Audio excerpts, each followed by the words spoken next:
Welcome to Keep What You Earn, your judgment and jargon free zone for entrepreneurs of all levels. Get ready to learn how to scale your business, save money in taxes, and create a business that grows your wealth. If it feels like the financial side of business is like eating your vegetables, well, then think of this podcast as the ranch dressing to make the process a little more enjoyable.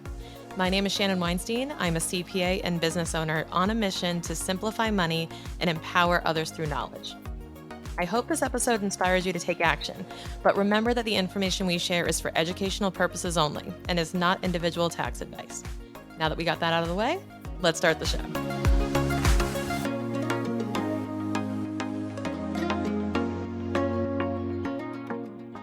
Today, I want to share something with you because in the past several months, a lot of clients and colleagues and a lot of folks basically in my network have been talking about this topic, which is cash management. And a lot of folks are seeking capital. And what I've realized is through a few lessons with clients that as we're getting lines of credit or loans, what I've realized is that if you are a small business owner and you have organically grown and you've never had to take on debt beyond credit cards, and you've never had to take on investors or other types of capital, then number 1, kudos. Number 2, though, is think about this. When you do hit that level where you're going to need to use other people's money, either the banks or investors, if you're going to need that money in order to hit your next level, whatever that looks like for you, then the best thing you can do is start now by getting capital, getting credit, and establishing a history. Because let me tell you why. It's like when you go to get your first credit card and the interest rate's out the wazoo and your credit limit is tiny because they have no history. And when it comes to banking, when it comes to debt, strangely enough, a history of having a ton of debt and paying it off on time is better than no history at all. Because at least the bank can look back and say, she has good habits. She pays off all her money. She is solvent, which means she has more than she owes. And she's able to pay it all off, and she would be a great customer. Now, one could also argue, as I've tried to, that if a business has, organic growth, they have plenty of cash in the bank to the point where they could pay off a loan tomorrow, and they just want to supplement their working capital to grow and expand and take on opportunities and say yes more often than no right now. And they need that capital to do that. But they have made multiple seven figures, multiple eight figures, and they have done so without the help of any capitalization, any loan, not even SBA, not even PPP. If they have done that on their own, they are not rewarded for that. And I think that's a bit crazy, but I also understand on paper, having worked in this industry for a very long time. I used to work in banking, capital markets, and asset management when I was at the firm. And I completely understand how they approach these situations. But I've also come to realize that as I work with small business owners, and I am a small business owner, I also say, well, shouldn't this person be rewarded for not needing a ton of credit, not needing a lot of debt? And then what I realized was, oh, you don't have to need it to get it. You don't have to need it to get it.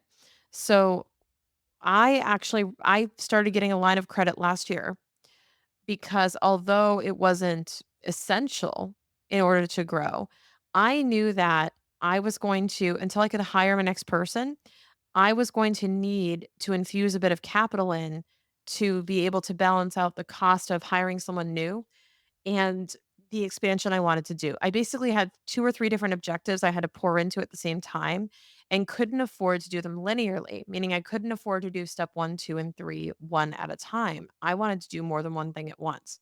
So I needed extra capital to make that happen. So I sought out a line of credit. Now, I would encourage now, this is not advice saying go out and get a line of credit, everybody. But I'm telling you to seriously consider, talk to your CFO, your financial planner, your CPA, your bookkeeper, anybody.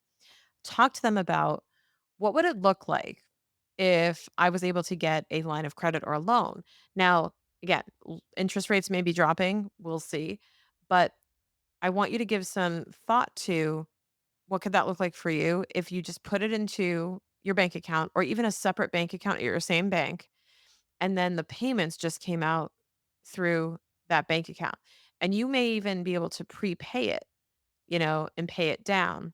But just think about if you had a revolving line of credit, you could pull that money out when you need it and it's available to you, but you don't have to. And you can always pour back in. You can always, pay it back and not draw on it. And what I love about these types of programs, these types of products, is that, it's what you make of it. And if you truly don't need it, then you're in the best position to be able to pay it back and the best position to build that history and to prove that you're worthy of a bigger credit limit or a better interest rate. Now, you can qualify for these types of things. I love going to the bank where I personally bank, not personally, where our business owners have their checking accounts, where they have their business bank accounts. You go to those same banks because they know your history and they have you as a customer. They are more likely to work with you. Also, the flip side of that coin is if you're not super happy with your existing bank, what you can also do is you can explore other options where you can basically see if you can get a better rate from those banks. You can actually see if it makes more sense to move all of your products over to a different bank and see if they offer competitive rates and what type of capital you can get and so on. And this is something that we've been considering with all of our clients lately is just how can we basically guarantee that we'll have capital for expansion in a very tumultuous economic time. Being an election year, it's tough. And we want to make sure that we have as much financial stability and security as we can for our clients. And some clients, admittedly, were resistant. If you're resistant to this and saying, you know what, Shan, I get what you're saying, but like, I don't need that money and I don't want to take on debt. Debt is bad. I'm going to tell you right now that when you put that business owner hat on, debt is not bad. Hey there, are you on LinkedIn? I love connecting with listeners and other professionals and business owners on that platform. I gotta say, I'm really enjoying it. So if we're not already connected, make sure you send me a connection request after this episode. Debt you can't pay back is bad. And I've always learned about debt with this concept my dad taught me. Whenever I had a credit card or any type, just apply it to any type of debt, but in this case, it was a credit card. My dad looked at me and he's like, this is somebody else's money. You are borrowing it, so you have to pay it back. And you can't run a balance on your credit card. It was, when you're a kid, it's like the floor is lava. My dad, like, basically convinced me in my brain that, like, the floor is lava. Like, you cannot just like you can't jump on the floor, you cannot have a credit card balance carry over or, like, you're gonna explode. Like, something bad is gonna happen to you. I don't know what I was thinking, but he had convinced me that was, like, one of the worst things you could do in the world, is let your credit card balance carry over. Now you're probably thinking, "Yeah, that's a damn good habit to have." It is. But if you're worried about paying it back, then just make sure you're getting out a loan that you can. You can work out the terms with your bank. They're super flexible. And it's really important that you cater it to what you need and give it a purpose in your business. So, for example, we had a client that got a line of credit out to buy inventory. And we said, okay, here's what we're going to do. We're going to get a line of credit. We're going to purchase inventory with that line of credit. And then what's going to happen is you're going to sell the inventory the following month. And when you do, you're going to basically replenish and pay back that line of credit. So it's constantly going to be funding your inventory. So that way it frees up your other capital to hire people or to take on new opportunities or to expand and offer new product lines. So you have to think about it like, what is the purpose where I could deploy this money and I could give it a way to help my business grow toward the goals that I have? That's a really important part of the process. It's just giving it a purpose. And I think that we underestimate the importance of that part of it as well. We treat it like it's just extra money in the bank account and "Oh, I don't need the extra money." Good. You should go get it anyway. And I just want you to give serious thought to exploring those options. Even if you don't fully understand the products, this is another opportunity too, by the way, where if you don't understand how a line of credit works, you don't understand how a term loan typically works, or even the difference between those two things. Number one, perfect opportunity to ask those questions. And if you don't have somebody you can ask them to, you can ask them to me. I will help you with that. I will either do an episode about it if you have questions on it, or you can always message me, just DM me at Shannon K. Weinstein. I'm happy to help explain these things or provide resources. I would never want you to go, knowledge hungry. And I want to make sure you have what you need. So there's that's covered. And then I would also just start exploring the rates, exploring the products and what people offer in different banks because you may find a really good option for you and something that's easy to attain and easy to pay off. So talk to your financial advisor, talk to your CPA, talk to your CFO. Let's see if we can get some of that on the table so that you're less strapped for cash. You have a little bit more of that solace knowing that you have the money in the bank if you need it for those emergency times, and just knowing that you're forming and building more trust in a relationship with your bank in the process. So I think there's a ton of benefits here if it's right for you, especially during a time when cash is a little bit less predictable. I think it's a great option to have on your plate. And yeah, let me know if this is helpful and if you're able to go implement this because I would love to know if you discovered anything new. Share with me what you're learning because we can use it for clients as well and let them know what you're finding and vice versa.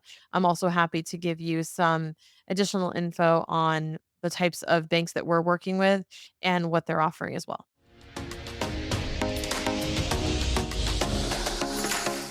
Finding the right support that you need for your business can be so confusing when it comes to accounting and tax. Sometimes it seems like you can't find a CPA or a tax pro who actually understands your business, or they charge way too much for what you actually need. I've seen this for so many entrepreneurs. They are in a bad relationship with their accountant because they don't know what to look for. It is not your fault. So I created a perfect guide for you that is totally free. It's called the Money Pro Matchmaker, and it will teach you what your pro should be doing, questions you can use to interview them to find the right person for you, and a guide to evaluate them so you know you're getting what you pay for. Do not get stuck or screwed with the wrong accountant. Download the guide now at moneypromatchmaker.com.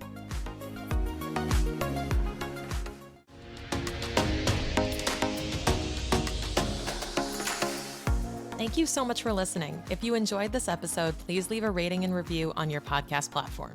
This small action goes a long way for podcasters to get our message heard by more business owners just like you.